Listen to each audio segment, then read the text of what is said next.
Well, let's crash straight into American History X then, in which Edward Furlong's Danny Vineyard is in trouble at school, having chosen Mein Kampf as a suitable subject for book reports relating to human rights. Why would you pick such an inflammatory piece of trash? Well, that's the point, I suppose, of American History X as we delve into the past of the Vineyard family's attitude to race relations at a critical point, just as his elder brother, Edward Norton's Derek, is released from prison. He was a prominent local neo-Nazi before his incarceration on assault charges, but he's seen the error of his ways for reasons we'll get into in flashback. Spoilers, is because Nazis are total wanks. And alongside his old and Danny's current teacher, Avery Cisco Brooks's Dr. Bob Sweeney, they try to turn Danny away from the vortex of neo-Nazis that has been indoctrinated into, headed by Stacey Keach's Cameron Alexander. Now, for a long time, I figured the cultural legacy of American History X would be the introduction to the innocent of the concept of a curb sandwich. However, the entirely baffling resurgence of white nationalism brings this an unfortunate return to relevancy 20 years down the line. You could perhaps argue that this film isn't saying a lot more than Nazis are bad, but apparently that's a lesson we need to relearn here in Space Year 2019. Yes, apparently Nazis are bad is not obvious and yes. people don't think they need to say it. Apparently they do. Yes. So, like certain people in certain positions of power, for instance. Yes. As to the film itself, well, on revisiting this for the first time in close to 2 decades, I have learned that 1, Nazis are still a bad thing, and 2, Tony Kaye really likes his close-ups. Yes, I was aware of that too. There's so many very closely cropped very close-ups, yes. I've never seen so much nose hair in my life. I don't think I've seen anything else that Kaye's done apart from Detachment, which, like American History X, I really like in the way that you can like movies that are fundamentally unlikable. Incredibly bleak. Yes. Movies about neo-Nazis are never going to be fun, happy times, but while racism and anti-Semitism has never come close to going away, maybe 10 years ago I could have fooled myself into believing that we were on an arc bending towards justice, but recent years perhaps has made me think that this is instead a pendulum, currently swinging in entirely the wrong direction. So, in that light, American History X perhaps becomes a more important work now than it did on its initial release, combining the social commentary with a clutch of extraordinary performances from the aforementioned cast, and also the likes of Elliot Gould, Beverly D'Angelo, and even Ethan Suplee in supporting roles. So that makes this, I would say, essential, but not easy viewing. Yes, it's good. Watch it. You mentioned the curb sandwich thing, which I had always remembered. It's such a horrific moment. Somehow more horrific than just shooting someone. Yes, yeah. And Edward Norton's great in this film. Yeah, I think you could make a case that most of the people in it have never acted better. Edward Furlong in particular, actually. Yes. This is only this and Animal Factory are the only films I'd seen Edward Furlong on that weren't Terminator 2. Yes. And he seems to have largely disappeared from certainly anything mainstream. And he's really pretty good in this. It's full of deeply unlikable characters. Firuza Balk, for instance, just this horrible person that gleefully reveling in people being murdered. Yeah. But you get the idea that she's not out of the ordinary in that. And this is a film that definitely has things to say, although it's not 100% successful in saying them. It shows you in flashback, it's much later in the film in fact, but you see Edward Norton's character seeing how he gets into this when Edward Furlong's explaining that it was actually his father kind of indoctrinating them like that. Not the most successful scene though, simply because they've tried to make Edward Norton look like a teenager, and necessarily because he's a grown man at for the main part of the film. But in those flashback scenes there's like, we'll give him floppy long hair and like the baseball cap in the scene of the interview at the beginning with the police after his father's murder. Yeah. Like, oh god, this looks so stupid because he looks like a full grown man dressed like Kevin. He looks like Kevin the teenager, basically, from Harry Enfield. But yeah, you see that. So you see how he gets into it.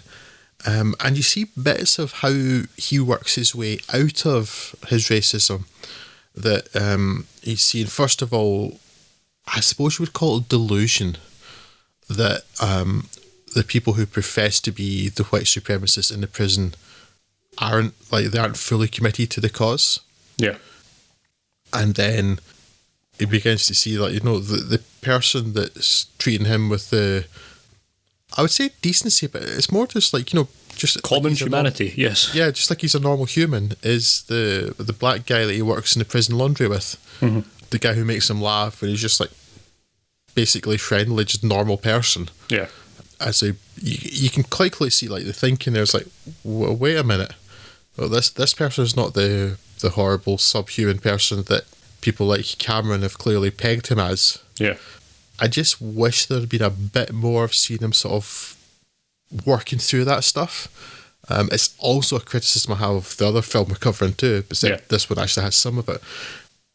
But I think Edward Norton always struck me in any role he's been in as a smart guy. And I think that comes across too. And it makes it more interesting. It's not just some easily swayed, stupid person without much sort of intellect just being used as a tool or a soldier.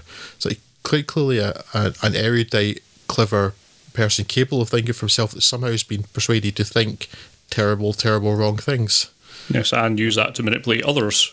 Yeah, so and you see the terrible things to do, like the assault on the supermarket is horrendous before we even get to the murders. And then I completely buy Edward Norton's rehabilitation and reappraisal of what he's doing, and then his attempts to make good and keep his family safe and undo all the harm that he's put his brother in. Yeah. I wish there was a bit more of seeing him like work through that. And I said, there's some of it, and you can see what he's seen, the humanity of this person he's working with. I don't know. It feels like it just needs a bit more substance than that to make it a really, really compelling film. Yeah, I think it gets a bit confused in whether it wants to be a character study of Ed Norton's character or whether it's the way that it's been driven through Edward Furlong's character kind of muddies that a little bit because it splits the focus a bit too much, and you can never really tell if it's trying to be more concerned with warding Eddie Furlong's character away from it or deal with how Edward Norton got away from it. And it kind of falls a little bit between those two stools, and it doesn't quite flesh out either fully. Despite that, it still more or less works. But yeah, it does seem like it could have been a more powerful film if it managed to balance that a little bit better. Because clearly Ed Norton's the star here, and he's the character whose plight we're really following in the more detail, and perhaps he should have got a bit more of the attention. If anything, how often have we complained about films being too long? This one too short. Is definitely too short. It could have done with a bit more explanation of those aspects, certainly. Yeah, because there were two characters in particular I would like to have seen a lot more of. One is Avery Brooks' character. Yes. Who I had remembered as being in it an awful lot more. Yeah, but he's it was quite barely in it. to go back this time to see, so I don't... because I think Avery Brooks is great. It's a shame you don't see more of him. Yes. And so I like would have seen like more films, almost like the balance, because the other character I'd like to see more of is Stacey Keach's character. Yes. I would have liked to have seen more of his poisonous rhetoric, the kind of how he was able to persuade someone as intelligent as Derek into joining this DOC. What does that stand for? I don't think they ever said in the film. I believe it's Disciples of Christ. Right, okay. It doesn't matter, I was vague, so I forgot to check that after I watched it, but I would like to have seen more of that, of like sort of this, how he was able to create this cult around him, basically, of all these young men willing to do these things for him. Yeah, yeah. So it's like, he's getting told that he's a manipulative, dangerous figure, but you're not really shown. Yeah, exactly, yeah. You're shown absolutely that he has power. And that scene when Derek's trying to escape from the party after he's assaulted Cameron, that's really tense, because you're like, well, he's got basically all of these people under his his thrall. The chances of him leaving there alive are pretty slim. So yeah, I would have liked to have seen more of that, and then balance that with a bit more of Avery Brooks' character, because clearly he was a crucial part in helping Derek kind of, want to leave that life. Yeah. So absolutely, it's a film that requires more time. I mean, in a lot of ways, it seems like Certainly, if this was being made these days, it would seem a lot more at home as a Netflix parter or something like that. This seems more like a mini-series than it does a film. When you think of the number of avenues that it could go into, the amount of things that it could explore, and it's limited by the fact that what is this, 90 minutes? It's not a long film by any stretch of the imagination. It is 2 hours, but it doesn't feel like it. Oh, yeah. It's an hour 58 minutes. But barrels through all of that, and part of that, I think, is helped by Kay's pacing. Everything's paced really, really quickly. He's trying to cram a fair amount in, and I think he's using an effective amount of, he uses some spoken mirrors effectively to kind of shortcut some of those things, but when you actually sort of sit down and think about it, it's like there's a lot of things that could really have done with being expanded upon. I think maybe I didn't notice that on first viewing, and I didn't notice it so much when I viewed it the second time, even so much then, but certainly when you sit and think and talk through the things that happen in the film, you do kind of wish that it had gone into more detail on a lot of it. And actually, so I just kind of wish, talking of time, I wished it also had, in the film's time, expanded a bit as well, because particularly Derek's telling his tale to Danny of what happened to him in prison and his rape and the disillusionment, and then sort of coming to his senses, basically. He tells them it in one night. Yeah. And then almost by morning, Danny's cured. Like, it seems a bit too accelerated. And as you mentioned, like being a mini-series, you see that might be more gradual. Yeah. And it's more frustration because this film is really good. I want it to be excellent. Yes. And it's not, but there are seeds there that you could have just added a bit more to this film, and it would really blown you away. Yes. So that's a frustration. The only other real problem I have with it, again, it's not like there's any bad things in it, I just want more. Yeah. Is that I'm still really unsure about the ending. Yeah. It does fly. It's not entirely out of nowhere, but again, that's another avenue that really needs a bit more explanation. It's extreme for what you've been shown up to that point. Exactly, yes. It's. I get what they're going for in the grander sense of things, the whole hate leading to hate and retribution, so that it makes sense. Everything's fracked, basically, is what they're going with it, but it doesn't quite earn that ending. Yeah. Thematically, it fits, but in terms of the actual events of it, maybe narratively, it doesn't. Again, that's really the sort of thing that could do with a hell of a lot of expansion upon, just to make it feel a bit more complete, I suppose. Yeah, I think the danger with that too, you probably could never believe this because of the tone of the rest of the film, but I can see that some people could read that ending as saying that, oh well, Derek and Danny's original beliefs were right. Yes. There were bad people on both sides. Yeah.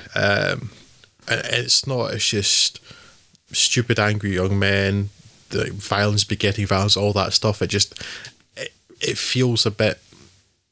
It's not quite a drama bomb, but it's not quite earned either. I get it as everything's screwed up, and by sharing his beliefs with Danny, Derek has basically just damaged his chances. He's put him in these horrible positions of. But there's not the joy, because it's what's before that. It's like he blows some smoke in his face in the bathroom. Yeah, it comes across as a way to end a film rather than a film's ending. It just doesn't, as you say, it just doesn't earn it quite as much as it could do. This film could easily stand another 30 minutes without any problem at all, and it would be well worthy. And it's perhaps necessary. Yeah. Certainly, if it was going to be, elevated to being like a really all-time classic film rather than just a very good one that happens to be dealing with a lot of social commentary that's depressingly still relevant and still needs to be going over in this day and age. It's from me, American History X. We don't do ratings on this, but just can I give you an idea? For me, it's always been like a kind of 4 out of 5 film.